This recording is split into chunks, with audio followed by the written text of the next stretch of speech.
అమ్మయ్యా బాగా మిఠాకుంటాను అన్ని అబద్ధాలే తిండిపోతే పెద్ద అన్ని పిల్లి ఎప్పుడు వచ్చారు? సావిత్రి బాగున్నావా? అత్తయ్య పిల్లి సావిత్రి వచ్చారు రండి. ఇంటి దగ్గర నుంచి ఇదేనా రావడం? అవును వదినా. సుబ్బి సామాన్లు తీసుకెళ్ళు. బంగారు పాప. అయ్యో ఇదే తిరమ్మా, నువ్వు ఎత్తుకోకూడదు. పడకమ్మా, బిడ్డలు లేని వాళ్ళ కళ్ళు పసిబిడ్డలను పడితే ఆ బిడ్డలు రాణించడం పెద్దవాళ్ళు అంటారమ్మా. అంతేగాని నువ్వు గుడ్రావనే ఉద్దేశంతో కష్టమా అమ్మా?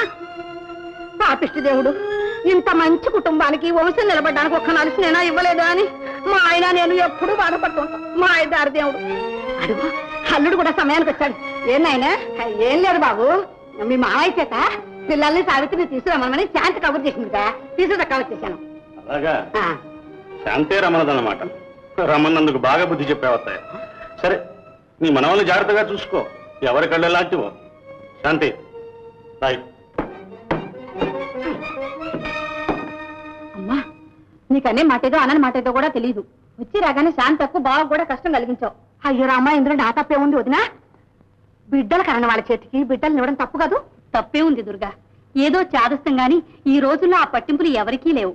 లేకపోతే పోన్లే వదినా, నా నమ్మకం నాది. ఏదో మీ ఇంటికి చుట్టం చూపుకొచ్చామే గాని ఒకరి మనసు బాధ పెట్టాలని ఒకరిని నొప్పించాలని కాదమ్మా. దానికేం లేదు దుర్గా, ఇలాంటివి శాంతి మనసులో పెట్టుకోదు. రండి, అంత స్నానాలు చేసి భోజనాలు చేద్దరు గాని. రమ్మ సావిత్రి, పదండి రా పదండి. దాని తిండో తిండో ఏడ్చావుగా, దాటం ఎదుగు పదా కదులు ఇంకా నిలబడతానే.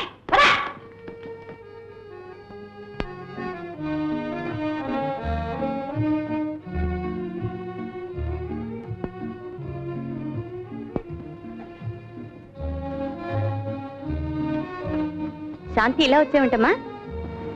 మిమ్మల్ని ఒకసారి చూసి వెళ్తామని. ఏమిటి పళ్ళు? ఒట్టి చేతులతో రావడం ఎందుకని? పళ్ళు తీసుకొచ్చావన్నమాట. పండు లాంటి బిడ్డ ఎప్పుడు కలుగుతాడో అడగడానికి వచ్చావు కదూ. రామ్మా, టెస్ట్ చేస్తా.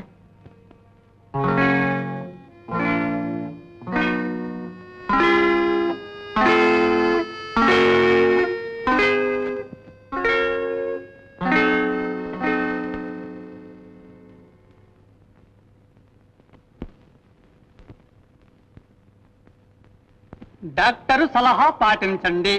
2 లేక 3 చాలు. కుటుంబ నియంత్రణ. 2 బిడ్డలనే కంటే మనకి వ్యవస్థ ఉండేదే కాదు కదా. 6 మంది పిల్లలు పెంచలేక వస్తున్నాను.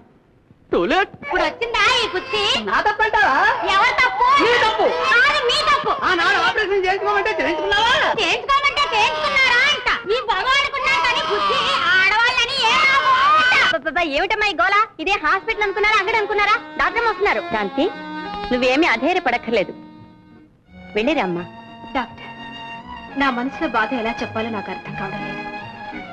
ఇలా గొడ్రాలు బ్రతుకు బ్రతికే కన్నా చావడమే మంచిదనిపిస్తుంది. అధైర్యపడడంలో వచ్చే లాభం ఏమిటి? అప్పుడే నువ్వు గొడ్రాలువని ఎందుకు అనుకోవాలి? ఇంకా నాకు పిల్లలు పుట్టే అదృష్టం ఉందంటారా? తప్పకుండా ఉంది, కానీ ఎప్పుడు జరుగుతుందో చెప్పలేను. ఇప్పటి వరకు ఆ సూచనలేవి కనిపించడం లేదు. ధైర్యంగా ఉండు, వెళ్ళిరమ్మా.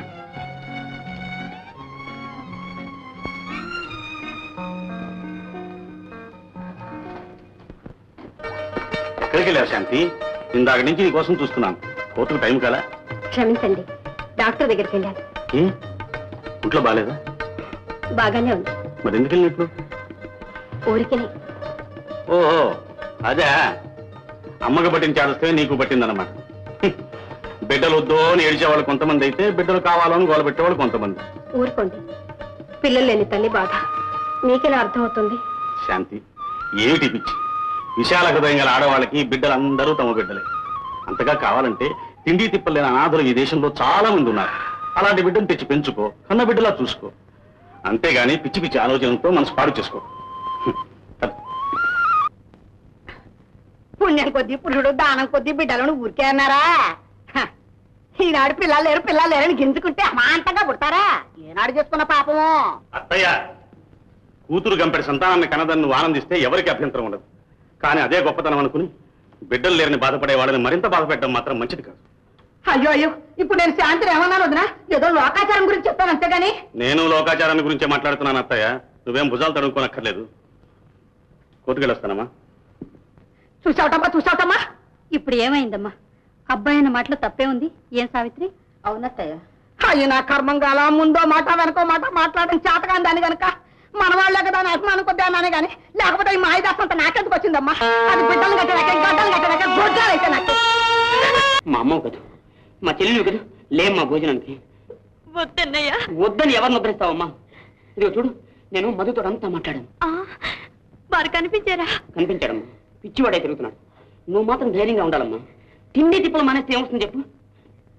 ఎవడో ఎవడో తమట కోసం తిండి తిప్పలు మానేస్తాలా? ఇదిగో చూడు చెల్లాయి, నువ్వు నా పెంతండ్రి కూతురువే కావచ్చు, బాబాయ్ వేరు నేను వేరు కాదు. మా వంశం కోసం నా ప్రాణాలైనా ఇస్తాను, కానీ రోడ్డు మీద పోయే చవటను పెళ్లి చేసుకుంటా మాత్రం నేర్పుకొని చెప్పవచ్చు. డైలాగ్స్ బాగా అప్పచెబుతున్నావరా? ఏ నాటకంలో నాటకం ఆడుతున్నావా? బాబాయ్ నా కోపం వస్తున్న మనిషి ఏమిటా నువ్వు అనేది? ఇన్నాళ్ళు మన ఆస్తి జాయింట్ గా ఉన్నా సరే నా మాట నాశనం ఎప్పుడు అడిగానా? నువ్వెందుకు అడుగుతావురా? అడిగినప్పుడే నేను డబ్బు ఇస్తున్నానుగా. డబ్బా డబ్బా నాకు కావాల్సింది, పరువు ప్రతిష్ట. చెల్లాయి, నా మాట నువ్వు విని తీరాల్సిందే. ఆ మధు కొట్టను మాట్లాడడానికి వీలేదు. బాబాయ్ ఏ సంబంధం తీసుకొస్తే దాన్ని చేసుకోవచ్చు. అర్థమైనా? వెళ్ళప్పటికి ఎవరిని ఎలా పట్టుకోవాలో తెలియదు. ఇంత శరీరం ఉంది. బాబాయ్ బాబాయ్ రేట్రా, ఇంతకాలం నువ్వు ఎందుకు పనికిరాని చవటం అనుకున్నాను. ఇప్పటికైనా పనికొచ్చానా? ఇంకానా? ఇప్పుడు నీ బుద్ధి బ్రహ్మాండంగా పనిచేస్తుంది. మరేది? ఇన్నాళ్ళకి నా బుద్ధి బాగా పనిచేస్తుంటే 5 రూపాయలు ఇస్తావా? 5 కాదురా, పిచ్చితం చేసి 10రా. చాలు చూసి మీ అయ్యా ఇవాళ మంచి లోడ్లో ఉన్నాడే.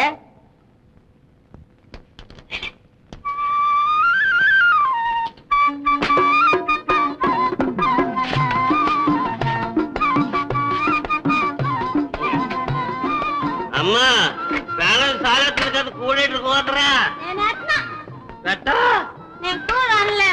వండలేదా? అమ్మోరు పోన్నట్టు అల్లలాడిపోతున్నాడు కోతరా. కొంచెం సొక్కేసుకున్నానయ్యా. నువ్వు సొక్కేసుకుంటే నిన్ను చేసుకున్నాడు బాబు. నీకు పెళ్లి పెళ్ళగలేలాగా పిల్ల నీ బుద్ధి లేదు, నాకు జ్ఞానం లేదు. అయ్యా, పెద్దోళ్ళు ఏది చేస్తే చిన్నోళ్ళు అదే చేస్తారు. నీ బుద్ధి ఉందిగా, నువ్వెందుకు తాగా? నేను తాగితే నువ్వు తాగుతా. నువ్వు మానేస్తే నేను మానేస్తా. మంచి లెటర్ అసలు లెటర్. ఎవరు అంతా అటం తిరిగింది, వేసున్నదంతా దిగిపోయింది. ఆయా ఆయా పుల్లి, నా బట్టలు తయారయ్యా? ఎవడా? మధు బాబా, దాసం బాబాయ్ సరిగా కరగట్టుగా టైంకి వచ్చేసారు. చూసారా తిన్నారు సార్, సొక్కేసిన ఇల్లంతా చిన్న పెట్టాడు. ఏం పుల్లి, నిజమేనా? నా అబ్బ తాగుతున్నా, నేను తాగుతున్నా తప్ప. తాగుతాను, తన్ననాడతాను. తాగి తన్నాడుతావు, ఆ తర్వాత శరణ అంటావు, ఆ తర్వాత ఊరు మీద పెడతావు. నీదేమోయింది? చెప్పపోయా, పెళ్లి చేస్తాట. పెళ్లి రోజు తాగి ఇల్లంతా గుల్ల చేస్తున్నా, చిల్లి గవ్వాలేదు, పెళ్ళట చేస్తా. అందుకే తాడు మొదలెట్టాను. తిప్పన్న, అది చెప్పిన మాటల్లో ఎంతో అర్థం ఉంది. అది ఈ స్థితికి రావడానికి కారణం నువ్వే. నువ్వు తాగుడు మానేస్తే బుల్లి మళ్ళీ దాన్ని జోలికిపోదు. ఏమే, అంతేనా? ఓ, మా అయ్య తాగుడు ముట్టుకోనని నా మీద ఒట్టేస్తే నేను సచ్చినా తాగుడని మా అయ్య మీద ఒట్టేస్తా. అయితే పిల్ల, నువ్వు నాకు పుట్టావా నేను నీకు పుట్టానే? నాకు బుద్ధి జ్ఞానం చూస్తున్నాను. ఏరా, నువ్వు తాగకపోతే బ్రతకలేవా? ఎందుకు బతకలేను సార్, 4 తరాల నుంచి వస్తుందండి ఈ తాగుడు. గబుక్కుని మానేస్తే లటక్కుని ఏం పట్టుకుంటుందో అని భయం అవుతుంది సార్. దొరలు పుచ్చుకున్నట్టు పుచ్చుకుంటారు రేటే. దొరలు తాగినట్టు తాగుతావా? మానేమంటుంటే సత్యభావాన్ని పూర్తిగా మానేస్తామండి. ఈ అడవి తాగుడు ఎందుకు తాగుతున్నారు ఈ గొప్ప వాళ్ళు అంతా నాకేం అర్థం అవట్లేదు. బుల్లి, ఇక మీద నువ్వు తాగకూడదు. మీ అయ్య మీద ఒట్టి. ఇక నేను తాగితే మా అయ్య మీద ఒట్టు. సరే, ఇద్దరు తాకండి. బట్టలు మాత్రం త్వరగా తీసుకురండి. అమ్మాయి, త్వరగా 5-6 బట్టలు ఇచ్చేసారా, అక్కడే ఉండిపోక. అత్తయ్య. మళ్ళీ నీ వెనకాలనే రావాలి. మధు, ఈ నాటకం నేనే ఆడించాను. అది రోజు కష్టపడి డబ్బు సంపాదిస్తే వాడు తాగి తందరాలు తప్పుతున్నాడు. మధు, నీ చేత కూడా నాటకం ఆడించా? నా చేత నాటకమా? అవును. మా చెల్లెని నువ్వు ప్రేమించావుగా, నువ్వు కనపడకపోతే 4 రోజులు పెట్టి భూమిలో మానేసి, నువ్వు నిజంగా కనపడకపోతే చచ్చేపోతుంది. మధు ప్లీజ్. మళ్ళీ అలాంటి నాటకాలు నేను ఆడలేను. అంటే మా చెల్లాయి చనిపోవడం నీకు ఇష్టం? మళ్ళీ మధు, అంతకంటే వేరే గత్యంతరం లేదు మధు, ప్లీజ్. సరే పద్మ, నీ ఒంటితనం నీదేనా? నిన్ను చూసుకోవడానికి మీ అమ్మ కూడా లేదు. రామ్మా ఒకసారి డాక్టర్ దగ్గరికి వెళ్ళొద్దాం. నేనెక్కడికి రాలేను. నన్ను బాధ పెట్టద్దు నాన్న. నీ ముడితో నీదేనంటావు. బాబాయ్ బాబాయ్ చెల్లాయి డాక్టర్ దగ్గరికి వెళ్ళక్కర్లేదు, డాక్టర్ని ఇక్కడ తీసుకొచ్చా. ఎప్పుడు చూసినట్లేదే. ఆయన మన ఇదిలో ఉంటలేదుగా, నిన్నే ఫారెన్ దిగారు. పేరేమిట్రా? Doctor Ramesh MBBS FRCS London, New Zealand, Ireland, Poland. అబ్బా పెద్ద డాక్టర్ తెలిపోయిందిలేరా. ఇంకోటి ఉండిపోయింది, and Ireland house. All right. Patient ఎక్కడ? డాక్టర్ గారి కళ్ళ తప్ప నాకు మాత్రం ఏం తెలుసు? దుప్పటి కప్పుకుని కనపట్టలేదు, ఆవిడే మా పేషెంట్ చెల్లాయి. All right. కాసేపు రోగిని ప్రైవేట్ గా ఎగ్జామిన్ చేయాలి. ప్రైవేట్ డాక్టర్ ప్రైవేట్ గానే తెచ్చేస్తాడు. తెలియక అడిగాను లేదా? ఇప్పుడు అన్ని ప్రైవేట్ ట్రీట్మెంట్లేగా. సరే పని దొరకటం మనకు ముఖ్యం. పోదాం పద.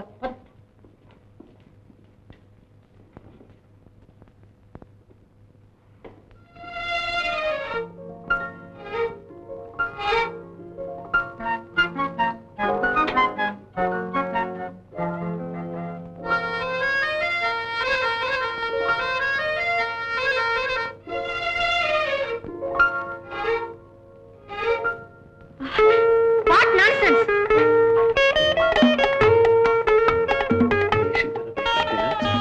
డాక్టర్ ఎగ్జామిన్ చేయొద్దు.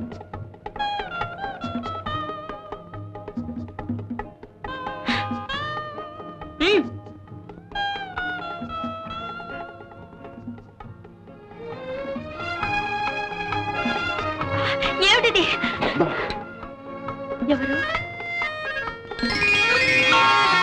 మధు, నా కోసం ఆఖరికి వేషం కూడా వేశారా?